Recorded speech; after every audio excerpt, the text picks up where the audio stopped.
নমস্কাৰ। কাহাৰবাৰী লাইভৰ নতুন এটা শ্ব'লৈ আপোনালোকক স্বাগতম জনাইছোঁ। যিহেতু মেট্ৰিক পৰীক্ষা আহি আছে, আজি আমি কথা পাতিম মেট্ৰিক পৰীক্ষাৰ ওপৰত।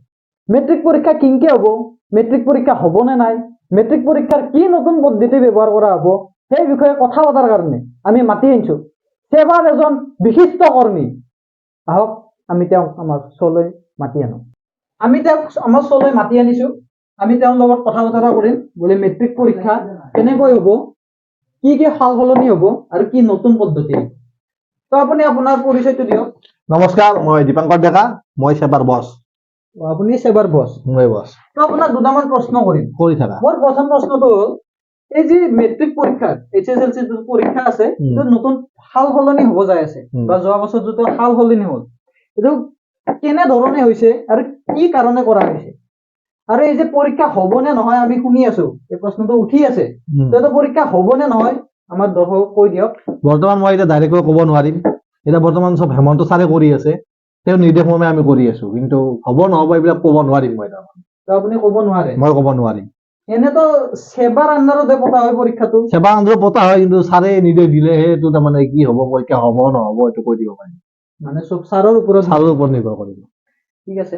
আৰু এটা প্ৰশ্ন সুধো আপোনাক, এই যিটো মাধ্যম অসমীয়া মিডিয়ামৰ পৰা ইংলিছ মিডিয়ামলৈ নিয়াৰ চেষ্টা চলি আছে, আপগ্ৰেড হৈ আছে, এইটোৰ পৰা আমাৰ যোনবিলাক অসমীয়া ল'ৰা ছোৱালী আছে তেওঁলোকৰ কি হ'ব? তেওঁলোকৰ অসুবিধা নহ'ব নেকি? অসমীয়া থাকিব, কিন্তু ইংলিছটো অলপ জানিব লাগিব, বেছিকৈ ইংলিছ জানিব লাগিব।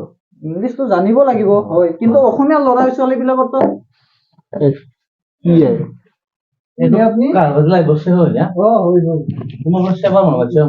সেবাৰ এটা মানুহ মাতিছিলো। ইয়াতে প্ৰশ্ন দাদা মই সুধিম। প্ৰশ্ন উত্তৰ নিদিওঁ মই। মোৰ প্ৰশ্নৰে উত্তৰ মই ৰাইজৰ মানুহ। মই গেলপে দেখা। মই 12 বাৰ মেট্ৰিক চেষ্টা কৰিছো। এইবাৰ মই ভাল কৰিম বুলি ইমান পঢ়িছো, মই ভগৱান কৰিছো, কথা লৈছো। আপনি মানে ষ্টুডেন্ট মই ব্ৰিলিয়ান্ট ষ্টুডেন্ট। আমাৰ মাজত এজন ষ্টুডেন্ট আহি পৰিছে, তো মেট্ৰিক এক্সাম দিব এইবাৰ আপুনি। নমস্কাৰ, মই গেলপে দেখা। মই 12 বাৰ মেট্ৰিক চেষ্টা কৰি আছো। এইবাৰ মই একদম চিৰাং কৰিছো যে মই ষ্টেণ্ড কৰিম। এইবাৰ ষ্টেণ্ড কৰিব, ষ্টেণ্ড কৰিম। 12 বাৰ কৰি ডাইৰেক্ট ষ্টেণ্ড। কিন্তু নহয়, মোৰ কথা শুনক। কিন্তু এইবাৰ এই সেৱাই কি কৈছি, মোৰ দৰে এজন ব্ৰিলিয়ান্ট ষ্টুডেন্টক ফেল কৰাৰ কাৰণে ষড়যন্ত্ৰ ৰচি কিনে কি কৈছি, কিবা OMR চিটৰ ব্যৱস্থা কৰিছি, ইংৰাজীত দিবা লাগিব বুলি কৈছি। মই অসমৰ চলি, মই অসমীয়া, মই ইংলিছত কিয় পৰীক্ষা দিম? সেৱাই উত্তৰ দিব লাগিব মোক।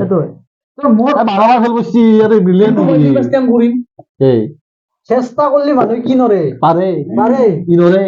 তো আপনি যে চেঞ্জটো যে করছি, হাল হলনটো যে করছি, তারপরে আর অসুবিধা হয়েছে, আপনার কি কব? তেওঁ নিজকে চেঞ্জ কৰিব লাগিব, ইংলিছ পঢ়িব লাগিব। তেওঁ মই কিয় ইংলিছ পঢ়িম? মই 12 বাৰ অসমীয়া পঢ়ি আছো, পৰীক্ষা দি আছো, মই এইবাৰ কিয় ইংলিছ পঢ়িম? ইংলিছ পঢ়িব লাগিব এইবাৰ। নিয়ম হলে নিয়মেই হ'ব না চবৰে। কিন্তু অসমত কিয় লাগে নো? শিক্ষাৰ কাৰণে লাগে, শিক্ষাৰ কাৰণে, উচ্চ শিক্ষাৰ কাৰণে লাগে। বাহিৰত গেলে কি অসমীয়া কবি তই? বাহিৰত আমি নাজানে, অসমত চাকৰি কৰিম। অসমত চাকৰি কৰিম, বেমাৰ হলে বাহিৰত নাযাবি? নাযাওঁ, আমাৰ অসমত ইমান মেডিকেল আছে না নহয়? আমাৰ মামাই কিমান মেডিকেল বনাইছে। আপোনাৰ হ'ব পাৰে, কিন্তু সেবাৰ মানুহ আছে। মই মেট্ৰিক পৰীক্ষা দিম না নহয়? আপুনি ছাত্ৰ সন্থাৰ কথা শুনিব লাগিব, ছাত্ৰৰ কথা ভাবিব লাগিব। সন্মান চাইছি না নাই? চাইছি।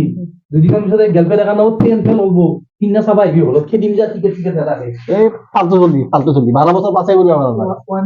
12 বছৰ পাছে কৰা নাই, ইয়াৰ কি ৱাৰ্নিং দিব বেলেগ? ব্ৰিলিয়ান্ট চলি মাতক। হয় দৰ্শক, তেওঁ বাৰু বৈজাক চলি আছিল, ফাল্টু আছিল। তো আমি এটা নতুন ষ্টুডেন্ট মাতি আনিম আৰু তেওঁক সুধিম আমি এই সাল সলনিটো ঠিক হৈছে নে হোৱা নাই, তেওঁৰ এই পৰা সুবিধা হৈছে নে হোৱা নাই।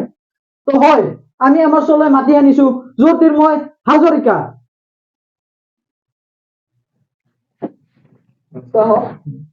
আপোনাৰ পৰিচয়টো দিয়ক।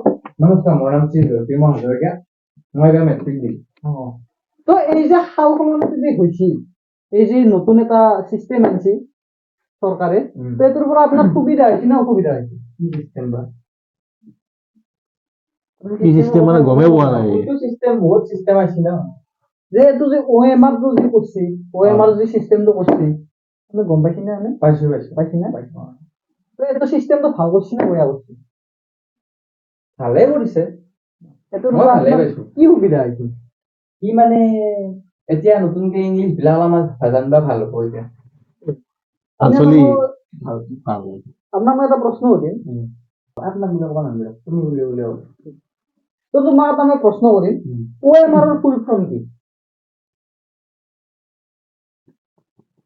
নাজনেই জানো ৰ'ব ও মোৰ ৰাংঢালি হয় না ই ইমান জানে ইয়াতকৈ শুদ্ধ হ'ব হয় হয় হয় তো মই তোমাক দ্বিতীয়টো প্ৰশ্ন সুধিম তুমি এইবাৰ পৰীক্ষাত কিমান নম্বৰ আশা কৰিছা মই ভালে এটা আশা কৰিছো আৰু ভালে আশা কৰিছা ছয় মাহিলী কিমান কিমান নম্বৰ পাইছিলা মই হয়তো এখনত ভাই দগৰা লাগছো গোটাই লিখছো মই কিমান পাইছো জানে 31 এখন বয়া হৈছে তোমাৰ বেয়া নাই সেইখনে ভাল হৈছে এই চলি মেটছিল এতিয়া ভাই তোমাৰ লগত মই এনে টাইমটো ৱেষ্ট কৰিলো নিজৰো বেজ্জতি কৰালো আমাৰ চতুৰো বেজ্জতি আৰু এখন ভাল হৈছে বহুত ভাল হৈছে এখন হ'ব নালগে আৰু নালগে নাম শুনি যাম নাম্বাৰটো 29 পাইছে বাবু যাবা যাবা পঢ়াগে তুমি অলপ পঢ়াগে তুমি নহয় যাও